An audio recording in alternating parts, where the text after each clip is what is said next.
ಅಕ್ರಮ ಗಣಿಗಾರಿಕೆ ವಿರುದ್ಧ ಪಾದಯಾತ್ರೆ ಮಾಡಿದಂತ ಸಿದ್ದರಾಮಯ್ಯನವರೇ ಈ ಸುದ್ದಿಯನ್ನ ನೋಡಿ.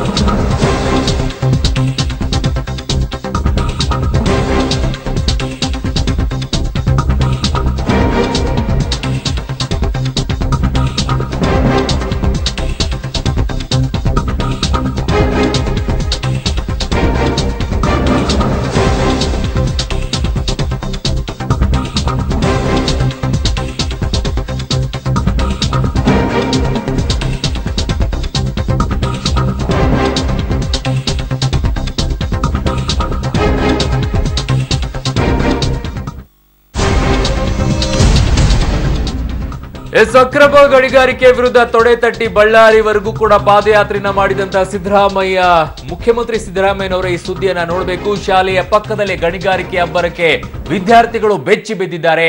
ರಾತ್ರಿ ಹಾಸ್ಟೆಲ್ನಲ್ಲಿ ನೆಮ್ಮದಿಯಾಗಿ ನಿದ್ದೆ ಮಾಡೋಕ್ಕೂ ಕೂಡ ವಿದ್ಯಾರ್ಥಿಗಳಿಗೆ ಭಯ ಆಗ್ತಾ ಇದೆ. ಇದು L&T ಕಂಪನಿ ನೀಡಿರುವಂತಹ ಅಪರೂಪದ ಬಹುಮಾನ. ಬಳ್ಳಾರಿ ಜಿಲ್ಲೆಯ ಕೂಡ್ಲಿಗಿ ತಾಲೂಕಿನ ಎಂಬಿ ಅಯ್ಯನಹಳ್ಳಿಯಲ್ಲಿ ಹಗಲು ರಾತ್ರಿ ಬ್ಲಾಸ್ಟಿಂಗ್ ಅನ್ನ ಮಾಡಲಾಗ್ತಾ ಇದೆ. ಪರಿಶಿಷ್ಟ ವರ್ಗಗಳ ಮೆಟ್ರಿಕ್ ಪೂರ್ವ ಬಾಲಕರ ಹಾಸ್ಟೆಲ್ ಪಕ್ಕದಲ್ಲೇ ಈ ಗಣಿಗಾರಿಕೆ ನಡೀತಾ ಇದೆ. ಈ ಶಾಲೆಗಳ ಮಕ್ಕಳು ರಾತ್ರಿ ಆದ್ರೆ ಸಾಕು ಬೆಚ್ಚಿ ಬೀಳ್ತಾರೆ. ಹಾಸ್ಟೆಲ್ ಪಕ್ಕದಲ್ಲೇ ಹಗಲು ರಾತ್ರಿ ಇಡೀ ನಡೆಯುವಂತಹ ಬ್ಲಾಸ್ಟಿಂಗ್ ನಿಂದ ಮಕ್ಕಳು ನಿದ್ದೆಯನ್ನೇ ಮಾಡಲ್ಲ. ಬಳ್ಳಾರಿಯ ಕೂಡ್ಲಿಗಿ ತಾಲೂಕಿನ ಎಂಬಿ ಅಯ್ಯನಹಳ್ಳಿಯಲ್ಲಿ ನಡೆದಿರುವಂತಹ ಘಟನೆ ಇದು. ಆದ್ರೆ ಜಿಲ್ಲಾಡಳಿತ ಇದಕ್ಕೆ ಹೇಗೆ ಪರವಾನಗಿ ಕೊಟ್ಟಿದೆ ಅನ್ನೋದೇ ಈಗ ದೊಡ್ಡ ಪ್ರಶ್ನೆಯಾಗಿದೆ. ಇದಕ್ಕೆ ಸಂಬಂಧಪಟ್ಟಂತೆ ಮತ್ತಷ್ಟು ಮಾಹಿತಿಯನ್ನು ಪಡ್ಕೊಳ್ತೀನಿ. ನನ್ನ ಸಹೋದ್ಯೋಗಿ ವೀರೇಶ್ ದಾನಿ ಈಗ ನನ್ನೊಂದಿಗೆ ದೂರವಾಣಿ ಸಂಪರ್ಕದಲ್ಲಿದ್ದಾರೆ. ವೀರೇಶ್, ಜಿಲ್ಲಾಧಿಕಾರಿಗಳ ಗಮನಕ್ಕೆ ಬಂದಿದ್ಯಾ ಅಥವಾ ಬಂದಿದ್ರು ಕೂಡ ಕಣ್ಮುಚ್ಕೊಂಡು ಕುಳ್ಕೊಂಡಿದ್ಯಾ? ಅರುಣ್, ಈಗಿರ್ತಕ್ಕಂಥ ಜಿಲ್ಲಾಧಿಕಾರಿಗಳ ಗಮನಕ್ಕೆ ಬಹುತೇಕವಾಗಿ ಈ ಪ್ರಕರಣ ಬಂದಿಲ್ಲ ಅಂತ ಕಾಣುತ್ತೆ. ಈ ಹಿಂದಿನ ಜಿಲ್ಲಾಧಿಕಾರಿಗಳ ಇದ್ದಂತ ಸಮಯದಲ್ಲಿ ಅವರು ಈ ಅನುಮತಿಯನ್ನ ಪಡೆದುಕೊಂಡಿದ್ದಾರೆ.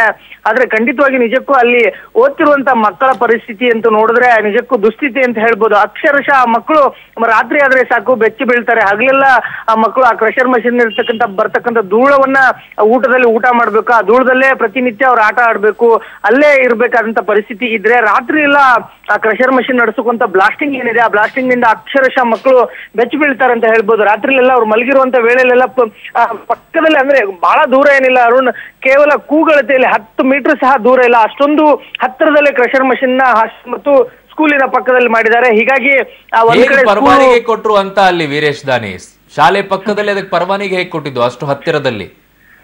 ಅರುಣ್, ಈ L&T ಕಂಪನಿ ಏನು ಈ ಕ್ರಷರ್ ಮಷಿನ್ ನಡೆಸ್ತಾ ಇದೆ, ಈ ಕ್ರಷರ್ ಮಷಿನ್ಗೆ ಹೇಗೆ ಅನುಮತಿ ಕೊಡ್ತು ಅನ್ನೋದೇ ನಿಜಕ್ಕೂ ವಿಪರ್ಯಾಸ ಅಂತ ಹೇಳ್ಬೋದು. ಯಾಕಂತಂದ್ರೆ ಒಂದ್ ಕಡೆ ಶಿಕ್ಷಣ ಇಲಾಖೆ ಇನ್ನೊಂದು ಮತ್ತೆ ಇನ್ನೊಂದ್ ಕಡೆ ಗಣಿಗಾರಿಕೆ ಆಗಿರ್ಬೋದು, ಜಿಲ್ಲಾಡಳಿತ, ತಾಲೂಕು ಆಡಳಿತ ಏನ್ ಕೆಲಸ ಮಾಡ್ತಾ ಇದ್ದೇನೆ ಅಂತ ಗೊತ್ತಾಗ್ತಿಲ್ಲ.